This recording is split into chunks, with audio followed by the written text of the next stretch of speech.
Hello everyone, and welcome to an introduction to our next topic. So what we're going to talk about is torque. So here we go.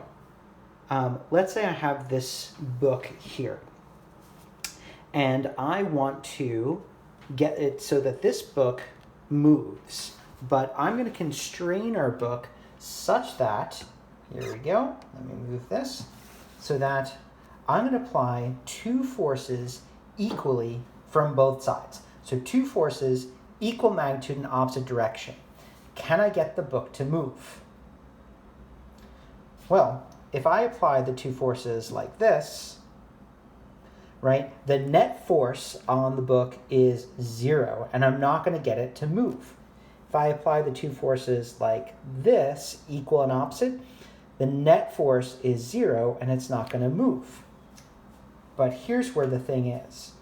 The verb choice here, move, is a little misleading, because if I were to apply the forces equal and opposite, notice here, these are equal and opposite, but they're not acting through the same point, I will get the book to move, right? Same thing here, if I do equal and opposite forces, I will get the book to move, but the motion here is very different. The motion here is a rotation and not a translation.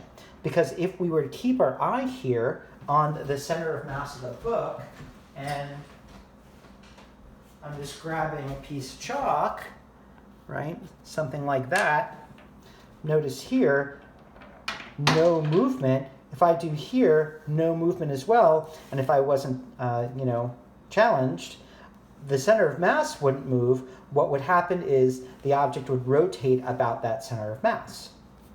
And we'll talk about why later.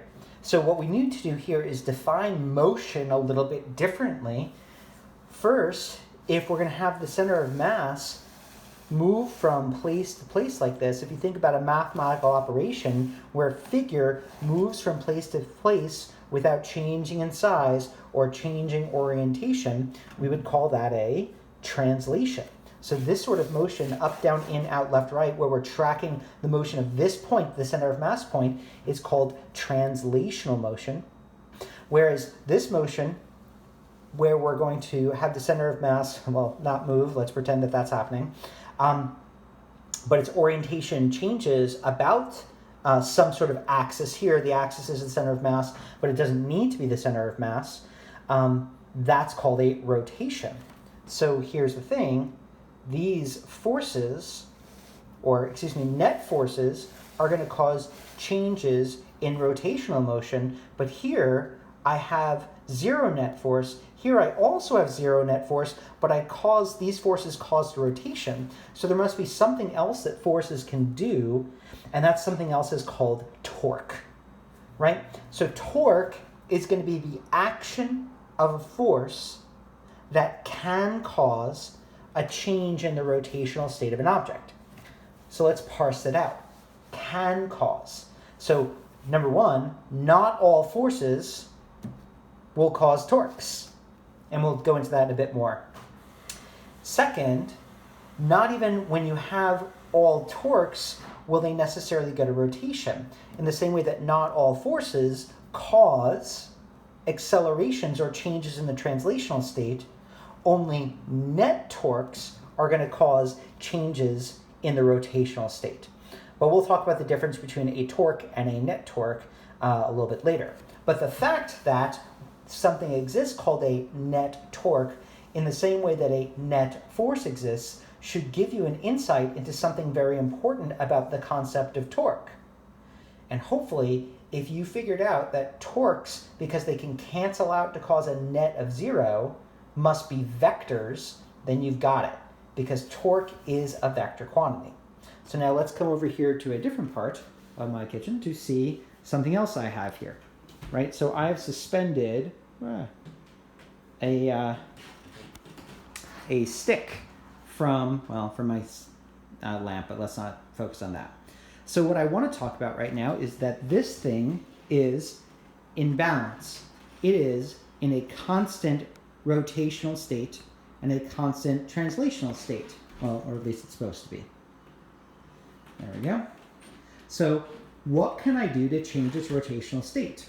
Or probably a better question is, where can I exert a force such that the rotational state of the system doesn't change? So think about that for a second, and then I'll show you some places.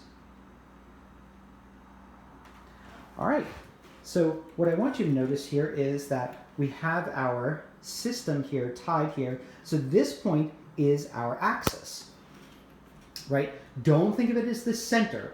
Think of it as the axis of rotation, a point on the body that's fixed. So here's the thing, where could I push this? If I were to push downwards on this, the object doesn't rotate. If I were to push upwards on this, the object doesn't rotate. If I push, whoa, it got off balance.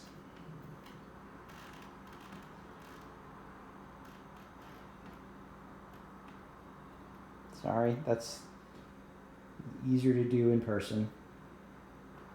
Okay, if I were to push like this, once again, it wouldn't rotate. If I push like this as well, right, the body doesn't rotate. So if you notice about all those forces that didn't cause a rotation acted through the axis of rotation or the pivot.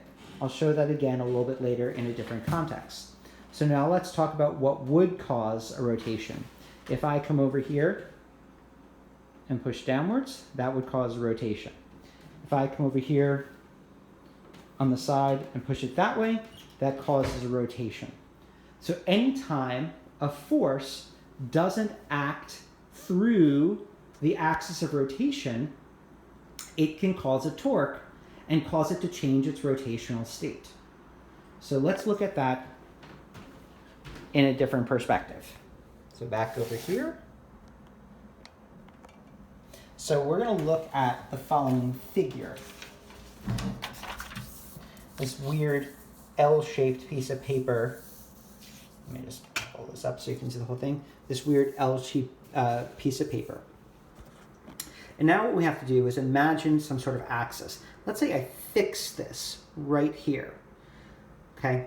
So if I fix this by holding this in place, let's think of forces that when they act would and would not cause a rotation. So I'm going to shut this video off and start a new video in a second. We're going to look at this on a piece of paper and drawing and look through this.